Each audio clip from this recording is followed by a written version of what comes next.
नंदिनी दीदी का वो विकृत रूप देखकर आदिति हड़बड़ा जाती है। वो सोच ही रही थी कि इन्हीं के घर के एक नारी के घिनौने रूप की वजह से ऑलरेडी राघव का जीवन बर्बाद होते होते बच गया था, जिसको अब वो दोनों मिलकर संवार रहे थे।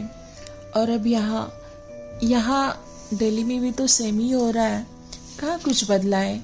ये सब देखकर ही तो शौर्य इतना उदास हो जाता है, यहाँ तक कि वो शादी के बारे में भी सोचना नहीं चाहता। स्त्री के रूप का इतना क्रूर उपहास, छी छी, मैं तो ये सोच भी नहीं सकती। और ये सब मैं पहली बार देख रही हूँ। और ये दोनों औरतें, यानी कि मेरी सास और मेरी प्यारी ननंद, मुझ में एक आदर्श नारी ढूंढ रहा है। वो उदास होकर मुस्कुराती है। क्या मैं सच में आदर्श हूँ? नहीं, दिन ब दिन मेरे आदर्श मुझसे छूटते ही जा रहे हैं, मुझसे धोखा कर रहे हैं। इतने में शौर्य आता है। उसका गुस्सा तो 7वें आसमान पे चढ़ा था। शरीर इतनी सर्दी में भी पसीना पसीना हुआ था। छुपाने की वो कोशिश तो कर रहा था, लेकिन वो उसमें नाकामयाब रहा। देखा आपने हमारे इस मॉडर्न और चकाचौंध भरी दुनिया को, कैसी है इसकी रौनक। सुंदर चीज़ों से सजा हुआ एक कब्रिस्तान कैसा लग रहा है आपको? क्या आप इसे घर कहना चाहोगे? क्या आपने इस तरह का माहौल कभी किसी के घर में देखा है? और क्या आप चाहते हो कि ऐसा ही एक नमूना मैं अपने घर में लाऊं? नहीं, कभी नहीं। मैं ऐसा कभी नहीं कर सकता। इससे अच्छा मैं सिंगल ही बेटर हूँ। और एक भ्रामक कल्पना के साथ वास्तविक जीवन में नहीं जी सकता। शौर्य की इन्हीं बातों पे दोनों भी शांत हो जाते हैं। क्या सच में आप इतना जल्दी वापस जाना चाहते हो? आदिति कुछ भी बोलती नहीं है। वो चुपचाप ही बैठी होती है। वैसे मैं आपको इंसिस्ट नहीं करूँगा। अगर आपने डिसाइड कर ही लिया है तो मैं आगे आपको कुछ नहीं बोलूँगा। आप मुझे बस बता देना शाम तक। अब मुझे देर हो रही है, मैं ऑफिस के लिए निकल रहा हूँ। थोड़ी देर के बाद शौर्य ऑफिस के लिए चला जाता है। अदिति अभी भी डिसीजन लेने में बहुत ही ज़्यादा कंफ्यूज थी। वो बेचैन हो जा रही थी। उसके लिए दिन निकालने बहुत मुश्किल हो रहे थे। नंदिनी दीदी घर पे दिन भर नहीं रहती थी। वो अकेले वहाँ पे बोर होते जा रही थी। उसी दिन भी वैसे ही चल रहा था। दिन ढलता जा रहा था। उसने घड़ी की तरफ देखा। 5 कब बज गए उसको ही पता नहीं चला। वो ऊपर अपने कमरे में चले जाती है और एक अच्छी सी साड़ी पहन के तैयार होती है। वो सोचती है कि चलो, आज मेरी दिल्ली में आखिरी शाम है, तो आज मैं शौर्य को बताऊंगी कि कल आप मुझे कानपुर के लिए रवाना करने की तैयारी कीजिएगा। और वो थोड़ी रिलैक्स हो जाती है। ठीक 6 बजे शौर्य आ जाता है। चाय नाश्ता करने के बाद कल जिस जगह पे वो दोनों घूमने के लिए गए थे, उसी जगह की तरफ शौर्य की कार चली जाती है। सच में आप कल जा रहे हो? मुझे यकीन नहीं हो रहा है। रुको ना कुछ दिन और। वैसे तो मुझे कहने का कोई अधिकार तो है नहीं, फिर भी मुझे ऐसा लगता है कि कुछ और दिन अगर आप रुकते तो सच में मुझे बहुत अच्छा लगता। शौर्य उसे इंसिस्ट करता है। वैसे मैं यहाँ कितने दिन रह सकती हूँ ना कभी तो मुझे जाना ही है, तो कल ही क्यों नहीं? आदिति उसे बोलती है। हाँ, वो भी सच है। खैर, जितने भी दिन का आपका साथ मुझे मिला, वो मेरी ज़िंदगी के सबसे खूबसूरत दिन रहेंगे। बाद में फिर है वही as it is daily routines. ऐसा कुछ नहीं है शौर्य। मैं कानपुर जाके आपके लिए एक अच्छी सी लड़की देखूंगी। फिर ये आपका अकेलापन हमेशा के लिए चला जाएगा। डायरेक्ट शादी, चट मंगनी, पट ब्याह चलेगा ना? इतना अधिकार तो आप मुझे दे सकते हो, आदिति कहती है। ऐसा नहीं है, आपका अधिकार तो सबसे बड़ा है, लेकिन सच में मुझे अभी नहीं करनी है शादी। लेकिन क्यों? आपको क्यों शादी नहीं करनी है? और मैं ये पूछूंगी, आपको बार बार पूछूंगी, आपको क्यों नहीं करनी है शादी? देखिए, मैं आपकी रिस्पेक्ट करता हूँ, इसीलिए मैं फिर से आपको कहूँगा कि आप प्लीज़ मुझे शादी के बारे में मत पूछिए। मैं बस आपको इतना एक ही रिक्वेस्ट करना चाहूँगा कि आप और 4 दिन यहाँ पे रुक जाइए। हम कहीं बाहर चलेंगे, घूम के आएंगे, फिर से ऐसा मौका नहीं मिलेगा। मैं सब अरेंजमेंट कर दूँगा, प्लीज़ आप ना मत कहिए।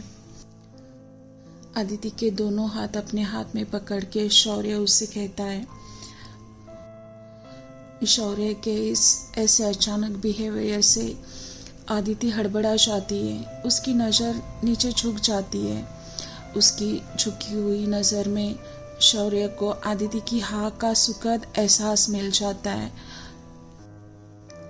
और वो सब समझ जाता है, क्योंकि वो ना भी नहीं बोलती है। अब वो दोनों अब खुले आसमान के नीचे ऊपर चमचमाती सितारों की तरफ देख रहे थे और वो सितारे धीरे धीरे उन दोनों की आंखों में उतर रहे थे और उनकी चमचम से अदिति की आंखें सच में भर आती है। उस रात पूर्णिमा तो नहीं थी, लेकिन उसके मन में पूनम की रात जैसी चमचमाहट ज़रूर थी। वो दोनों भी उस चांदनी रात में डूब गए थे और एक दूसरे की तरफ बार बार देखते जा रहे थे। अगले ही दिन शौर्य उन दोनों के भी बाहर जाने के पूरे इंतज़ाम कर लेता है। उसने पूरे 8 दिन का प्रॉपर प्लान बनाया था। 8 दिन में कैसे जा सकती हूँ शौर्य के साथ? मुझे सच में उसको मना कर देना चाहिए था, लेकिन मैं उसको मना क्यों नहीं कर पाई? आदिति सोच ही रही थी। नंदिनी दीदी ने तो एकदम खुश होकर दोनों को परमिशन दे दी थी और उन्होंने कुछ अपने अच्छे प्लेसेस भी उसको सजेस्ट किए थे जहाँ पे वो दोनों घूम कर आए। इसलिए शौर्य भी खुशी से तैयारियां कर रहा था। आदिति जाने के लिए एक्साइटेड तो थी, लेकिन उसके मन में एक अजीब सा डर था। दूसरे ही दिन अर्ली मॉर्निंग वो दोनों भी निकल पड़ते हैं। नंदिनी दीदी ने जिद करके कुछ वेस्टर्न कपड़े भी आदिति के लिए पैक करवाए थे और उसे पहनने को भी बोला था जिद करके। आदिति उस कपड़ों में बहुत ज़्यादा अनकंफर्टेबल फील कर रही थी, लेकिन तो भी उसने नंदिनी दीदी की जिद की वजह से वो कपड़े पहन लिए थे। उन दोनों की कार आगरा की तरफ बढ़ती है। उन दोनों ने भी डिसाइड किया था कि हम ताजमहल से ही स्टार्ट करेंगे। ताजमहल मुमताज़ और शाहजहां के प्यार की निशानी। शाहजहां ने अपनी प्रिय पत्नी मुमताज़ की याद में बनाया था वो महल। सफ़ेद संगमरवर से बनी वो भव्य स्मारक प्रेम, समर्पण और भावनाओं की गहराई का अद्वितीय प्रतीक था। उसके ऊपर के वो सारे सुंदर नक्शीकाम, उसका आर्किटेक्चर, उसकी सुंदरता को मनमोहित कर रहे थे। दुनिया भर से लोग वहाँ उस अप्रतिम प्रेम की कहानी को महसूस करने आते थे। आदिति उस वास्तु को देखते देखते उसमें खो गई थी। उसके होठों पे एक हल्की सी स्माइल भी आई थी। उस स्माइल को देखकर शौर्य उसे पूछता है, क्या हुआ, क्यों हंस रहे हो आप? कितना मनमोहक रूप है ना इस पवित्र वास्तु का। मजबूती से खड़ी रहने के लिए कितनी कसरत कर रही है। आदिति बोलती है, हाँ वो तो है, बिल्कुल सच कहा आपने। थोड़ी देर वहाँ घूमकर वो दोनों वहाँ से निकल जाते हैं। कार में जाते समय शौर्य आदिति को कहता है, पहली बार हम किसी लंबी ट्रैवल पर चल रहे और आप इतना शांत क्यों हो? हम आगे की जर्नी कैसे तय करेंगे? देख तो रही हूँ बाहर कितने सुंदर नज़ारे हैं। सच कहे तो आदिति का मन बार बार राघव और शौर्य में कंपैरिजन कर रहा था। उसको आज राघव की बार बार याद आ रही थी, लेकिन साथ ही साथ उसे शौर्य का साथ भी अच्छा लग रहा था। उसके साथ वो राघव के साथ बिताए हुए उदासी भरे पलों को भूल जाती थी। शौर्य बिल्कुल बहते पानी की झरने की तरह निर्मल और साफ सुथरे मन का था। शादी के बाद पहली बार उसे इतना रिलैक्स फील किया था और उसका एकमात्र कारण शौर्य ही था। उसके साथ में आदिति को वो सब कड़वी यादें भूल जाती थी। उन दोनों के मन की तारों ने मानो एक ही सुर छेड़ दिए थे और धीरे धीरे उसकी सुमधुर धुन उन दोनों के दिल में बजने लगी थी। यहाँ शौर्य भी कार की खिड़की से बाहर देखता है और मन ही मन सोचता है, कितनी सुहावनी हवा है, कितना सुंदर वातावरण, और साथ में मन के जैसा खुशनुमा साथी। वो भी मन ही मन में बहुत खुश हो जाता है। अदिति, क्या मैं आपसे कुछ पूछ सकता हूँ? शौर्य उसे कहता है। जी हाँ, बिल्कुल, इसमें परमिशन क्या लेना, आप पूछ सकते हो। अब मुझे आप एक बात बताओ, आप मुझसे कुछ छुपा रहे हो? शौर्य उसे पूछता है। नहीं तो, क्या छुपाना है? छुपाने जैसा कुछ है ही नहीं मेरे पास, आदिति कहती है। देखो आदिति, इस दुनिया में सुखी इंसान ढूंढ के भी नहीं मिलता है। सबका अपना कुछ न कुछ होता ही है। हर किसी के दिल में कोई न कोई उदासी दबी होती है, और अगर इंसान चाहे तो वो उस उदासी को साइड में रख के कुछ पल के लिए अपने आप को आज़ाद कर सकता है। हाँ, अगर वो चाहे तो। सुख दुख बांटना ये तो दोस्ती की शुरुआत होती है। हम दोनों ऑलमोस्ट सेम एज के हैं। हाँ, रिश्ता थोड़ा अलग है, लेकिन हम अच्छे दोस्त ज़रूर बन सकते हैं।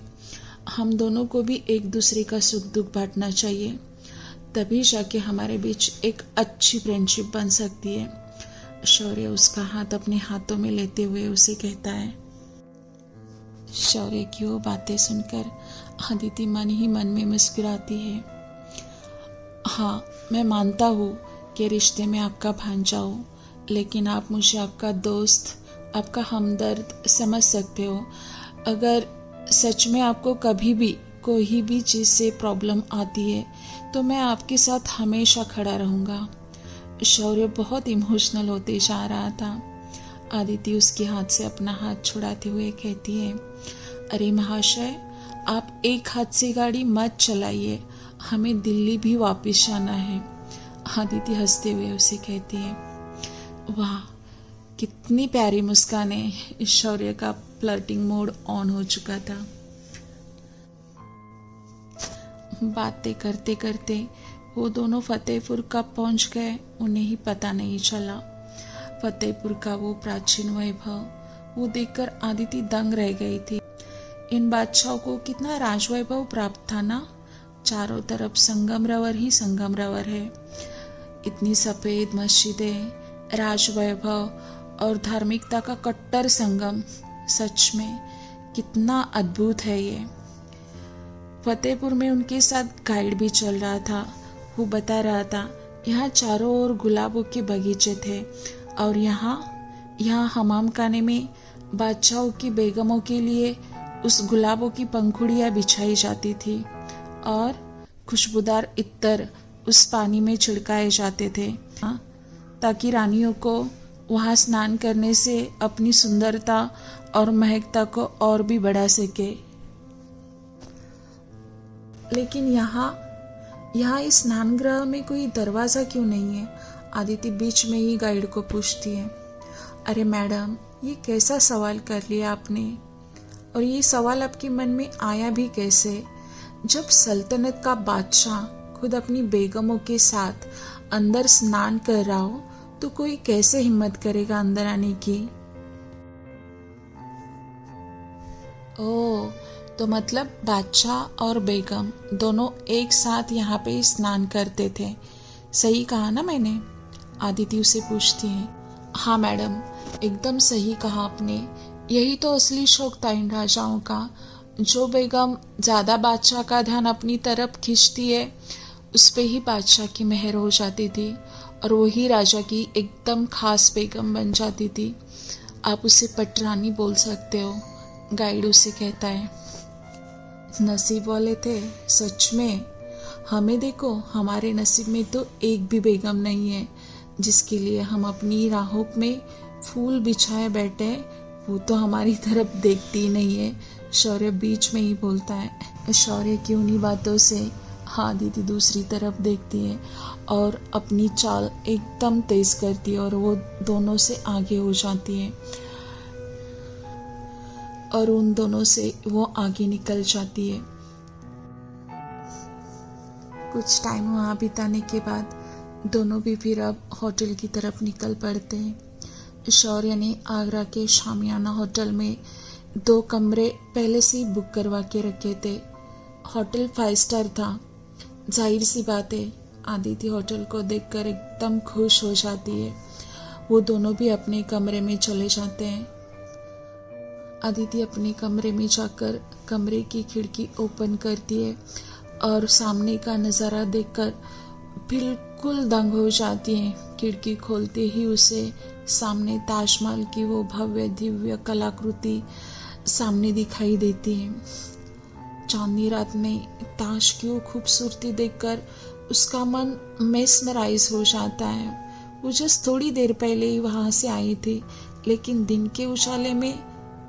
के उजाले से ज़्यादा रात की चांदनी रात में सफ़ेद संगमरवर से सजी वो वास्तु उस प्रेम के भवन को रात के अंधेरे में एक दिव्य रूप धारण कर लिया था। दिन से ज़्यादा रात की वो ताज की खूबसूरती देखकर आदिति सच में एकदम धन्य हो जाती है। चलिए, दिन से ज़्यादा रात की वो ताज की खूबसूरती देखकर आदिति सच में एकदम तार तार हो जाती है। इतने में शौर्य अंदर आता है और उसे डिनर के लिए पूछता है, चलिए डिनर नहीं करना क्या, या ताज को देखकर ही पेट भर गया। शौर्य उसे डिनर के लिए बुलाने आता है। हाँ दीदी के चेहरे की चमक अभी भी वैसे ही बरकरार थी। वो शौर्य से कहती है, ताई शौर्य, बचपन में या फिर तुम कह सकते हो किताबों में मैंने जितना भी ताज के बारे में पढ़ा था ना, उससे कहीं ज़्यादा परे है ये एक्सपीरियंस। इस भव्य दिव्य वास्तु को ऐसे ही सामने से जिंदा देखना सच में आज दिल तार तार हो गया। आदिति को इतना खुश देखकर शौर्य भी खुश हो जाता है। वैसे एक राक्षस ताज आपके भी सामने खड़ा है। हाँ, वो अलग बात है कि आप उसे देखना नहीं चाहती। खैर चलिए, अगर आपकी इजाज़त है तो हम डिनर करने चल सकते हैं। उसने आदिति को एकदम नाटकीय अंदाज में कहा और दोनों भी हंसते हुए डिनर के लिए चले जाते हैं। वैसे वो होटल काफ़ी शानदार था और उसके साथ ही में डिनर भी शानदार अरेंज किया था। शौर्य ने होटल के मैनेजर की हेल्प से आदिति के लिए एक शानदार कैंडल लाइट डिनर अरेंज किया था। वो आदिति को इम्प्रेस करने का एक भी चांस मिस नहीं करना चाहता था। हंसते खेलते बातें करते करते डिनर ख़त्म भी हो जाता है। उन दोनों के उस यादगार दिन के यादगार सफ़र की खुशबू और साथ ही साथ गर्मा गर्म कॉफ़ी उन दोनों के सफ़र की थकान दूर कर रही थी। शरीर भी थका हुआ लग रहा था, आंखों में नींद छाई हुई थी। उन दोनों के यादगार दिन के यादगार सफ़र की खुशबू और साथ ही साथ गर्मा गर्म कॉफ़ी उन दोनों के सफ़र की थकान दूर कर रही थी। दोनों का भी शरीर थक चुका था, आंखों में नींद छाई हुई थी। हाँ, हालांकि उन दोनों के मन में एक बेचैनी का गहरा एहसास तो हो रहा था, लेकिन कोई किसी को दिखा नहीं रहा था। चलिए चलते हैं, बहुत रात हो गई है। गुड नाइट, आदिति शौर्य को कहती है। शौर्य अपनी ही धुन में खोया था। दरअसल आज दिन भर का आदिति का वो साथ, वो छोटे छोटे कोमल पल, उसकी वो फूल जैसी मुस्कान और तुरंत ही फूल की तरह ही कुछ बोलते ही मुरझा जाना उसे बेचैन कर रहा था। उसे दूर जाना मतलब शौर्य के लिए एक दर्द जैसा था, एक पीड़ा थी। आदिति के साथ का नशा उस पर हावी हो रहा था। शौर्य के साथ ऐसा पहले कभी नहीं हुआ था। इतनी सारी लड़कियों के साथ उसकी दोस्ती थी, लेकिन आज और कुछ दिन पहले से जो भी वो आदिति के लिए फील कर रहा था वो किसी और के लिए उसने कभी नहीं फील किया था। आज तो उसका सब्र मानो टूट रहा था। वो दोनों पूरा दिन साथ में थे, घूमे थे, लेकिन आज से पहले उसका मन ऐसे बेकाबू नहीं हुआ था। हाँ, माना कि रिश्ता अलग है आदिति, लेकिन पता नहीं क्यों उसके मन से आदिति क्यों नहीं जा रही थी। दिन ब दिन वो उसे बेचैन कर रही थी। उसने अपने जीवन साथी की जो भी कल्पना की थी वो आदिति के रूप में आज उसके सामने बैठी हुई थी।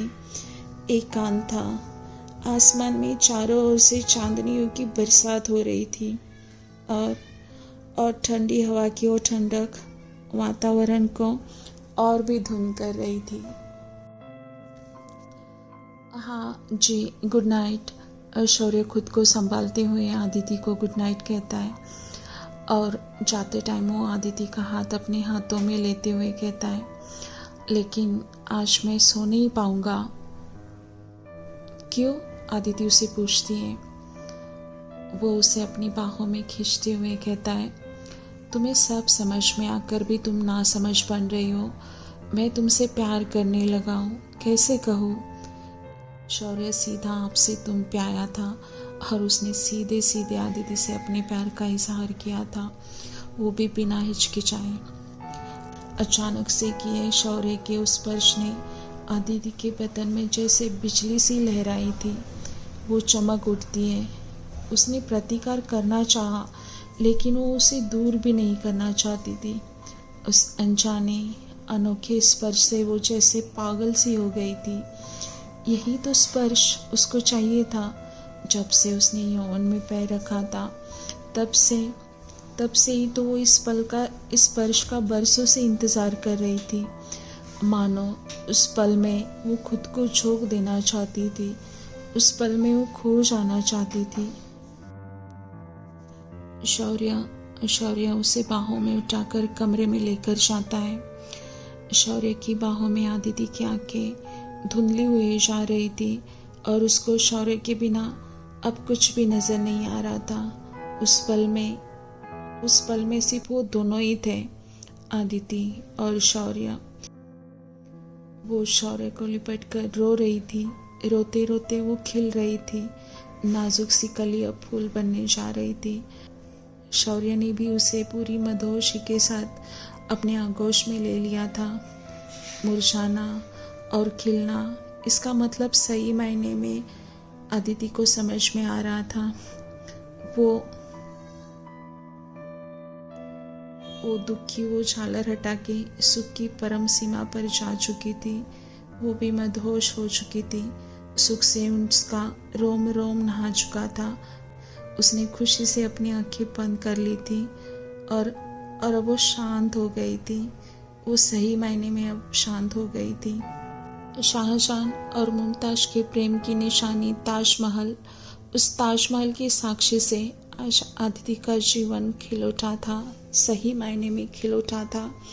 आज वो परिपूर्ण स्त्री बन गई थी। स्त्रीत्व का पहला साक्षात्कार आज शौर्य के रूप में उसे मिल गया था। और इसी के साथ आदिति के जीवन का एक नया अध्याय आज से शुरू होने जा रहा था।